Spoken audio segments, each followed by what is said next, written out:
Good morning to all my dear friends. Jai Mahakal, Sri Vaikom.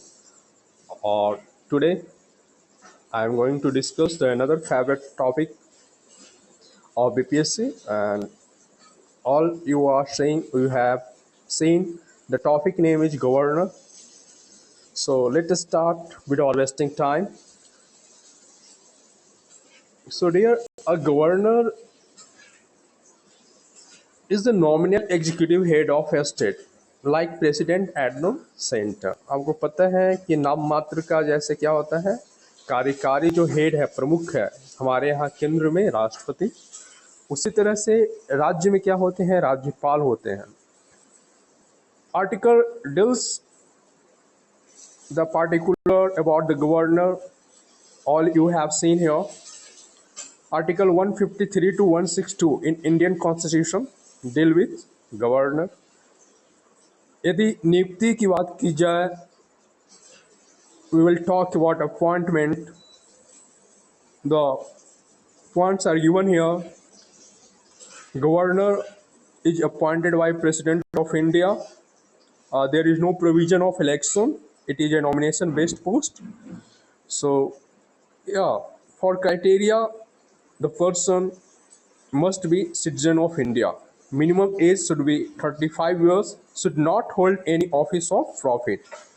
जो व्यक्ति होना चाहिए, जो भी चुने जा रहे हैं एक राज्यपाल के रूप में, राज्यपाल के पद पे,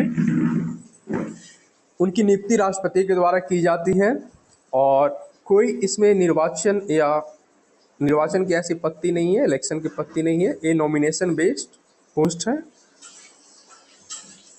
जो भी व्यक्ति चुना जाएगा राज्यपाल के पद पे वो भारतीय होना चाहिए. उसकी जो आयु है वो 35 साल का हो, कंप्लीट हो चुका हो, और किसी भी लाभ के पद पे, लाभ के पद के का मतलब होता है वो व्यक्ति किसी भी ऐसे सरकारी सेवा में ना हो जहां से वो से क्या हो, उसके आय के स्रोत हो. ठीक है. नेक्स्ट जो टॉपिक है, we will talk about term and removal.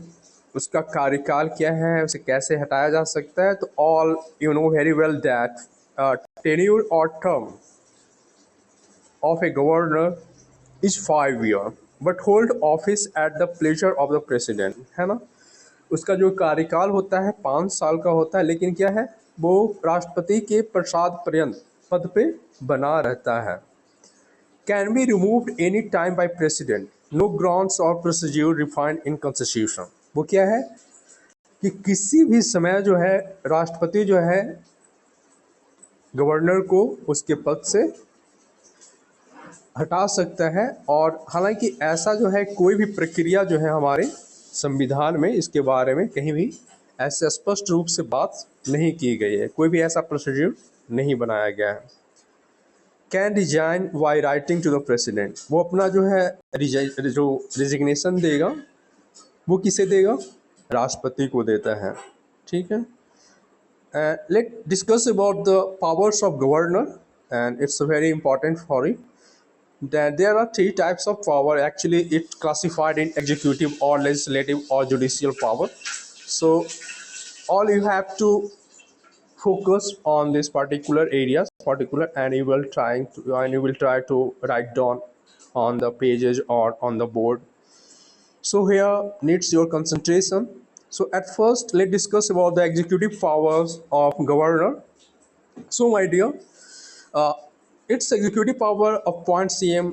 जो भी आप देखते हैं राज्य में स्टेट लेवल पे, गवर्नर क्या है, राज्यपाल क्या है, अपॉइंट किसे करता है, सीएम को. जो मिनिस्टर्स होते हैं, जो अटॉर्नी जनरल होते हैं, स्टेट इलेक्शन कमिश्नर होते हैं, all are appointed by governor. है ना. Administrators oath to them. जो भी शपथ ग्रहण होता है ना, तो उन सारे लोगों को जो शपथ दिलाते हैं वो कौन दिलाते हैं, हमारे राज्यपाल दिलाते हैं. Can recommend president's rule. है ना. Article 356. All we know that article 356 deal the president rule. है ना. यानी कि राज्य में जब राष्ट्रपति शासन की बात होती है तो आपको मालूम है कि यदि राज्य जो है संविधान के अनुसार या जो संवैधानिक प्रावधानों के अनुसार नहीं चलता है, उसमें गड़बड़ियाँ पाई जा रही हैं, तो ये सिफारिश करते हैं, रिकमेंडेशन भेजते हैं राष्ट्रपति को राज्यपाल की राज्य जो है संविधान का यानी संवैधानिक प्रावधानों का उल्लंघन कर रहा, तो ऐसे में क्या हो जाता है, वहाँ पे राष्ट्रपति शासन राज्यपाल के रिकमेंडेशन पे ही लगाया जाता है। उसके बाद हम बात करेंगे लेजिस्लेटिव पावर, यानी कहीं ना कहीं लेजिस्लेटिव की बात की जाए तो आपको पता होना चाहिए वैधानिक शक्तियाँ, है ना, वैधिक शक्तियाँ यानी विधि की शक्तियाँ। जैसे एग्जीक्यूटिव का मतलब होता है कार्यकारी शक्तियाँ, लेजिस्लेटिव मतलब विधायी शक्तियाँ। तो someone and dissolve state assembly, यानी कि सत्र को बुलाने का, उसको स्थगित करने का, है ना, जिसको सत्रावसान बोलते हैं, सत्राहुत बोलते हैं, वो किसकी जिम्मेवारी है, वो कौन करता है, तो हमारे स्टेट के गवर्नर करते हैं, राज्यपाल करते हैं। गिव्स एसेंट टू बिल्स, जो भी बिल्स आता है ना, जो प्रस्ताव रखे जाते हैं, बिल्स आता है, उसको एसेंट सहमति कौन देता है, राज्यपाल देते हैं। Can reserve a bill for president specially against central law, मान लो स्टेट्स आर या a state is made some laws, है ना, and there are provision of that laws are related with a central government law, then it's a responsibility of a governor to recommend, to suggest the president that the particular state or state had made or have made such types of rule that are interfere in the government or central laws। तो क्या है कि यदि ऐसे law या ऐसे कानून पास करती है कोई भी सरकार या राज्य सरकार है, तो वो क्या है कि राष्ट्रपति जो है ना, जो राज्यपाल हमारे हैं, वो क्या करते हैं, प्रेसिडेंट को इसकी सूचना देते हैं। स्पेशली यदि कोई खास करके कोई कानून ऐसा बन रहा हो जो केंद्र के कानून में उसका हस्तक्षेप हो, है ना। उसी तरह से ऑर्डिनेंस, ऑर्डिनेंस क्या होता है, अध्यादेश। मान लो कोई सदन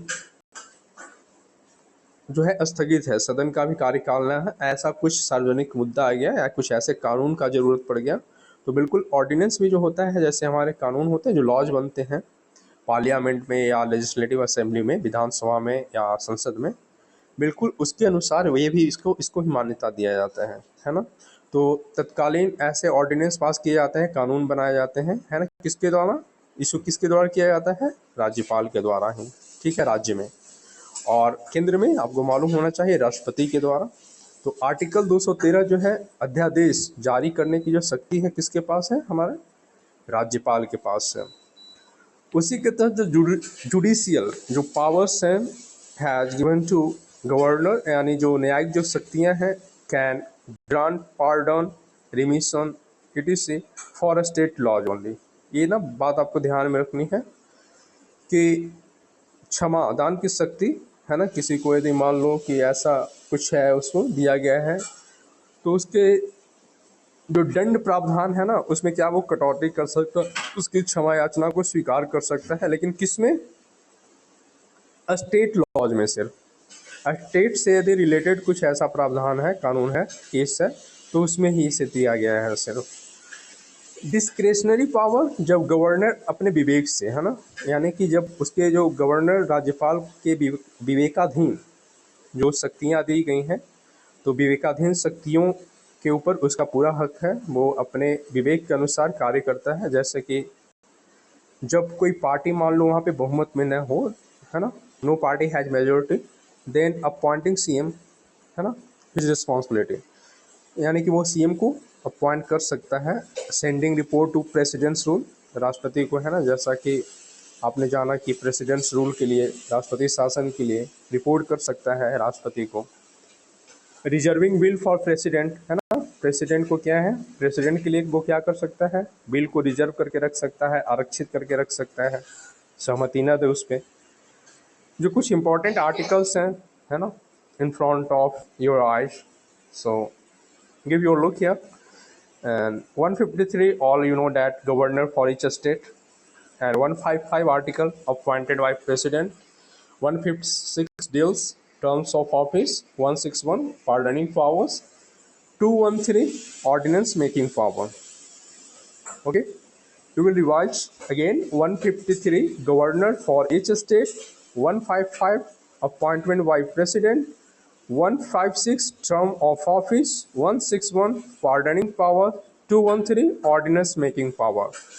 Here two questions are given, actually related with tenure, and the others are reviewing governor. So the first one is asking governor ka कार्यकाल. It's a tenure. It deals about.